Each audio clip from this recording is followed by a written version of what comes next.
Ma'am, Yes. kanina nabanggit niyo po kanina na part ng diversionary tactic yung paglabas ng issue ng supposed paid trolls ng Chinese Embassy in Manila. Are you now saying that Senator Tolentino and the yung committee niya po were used po for this propaganda by the administration?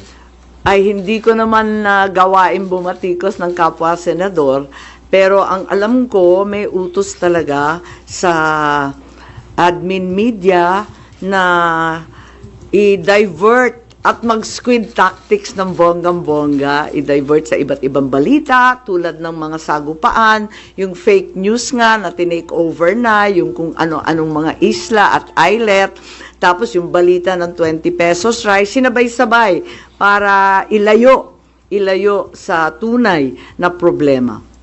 But as a sitting senator po, kayo po hindi kayo nababahala if there's some truth to it na although it's a widespread speculation na even before pa na gumagamit yung China ng machinery, ng propaganda machinery regarding naman, sa WPS issue. Naku naman, sigurado tayong meron. Walang pagkakaila, walang duda na meron silang makinarya para dyan. Meron din ang mga Amerikano, meron din yung iba't ibang mga malalaking bansa. Marami talagang nakikialam.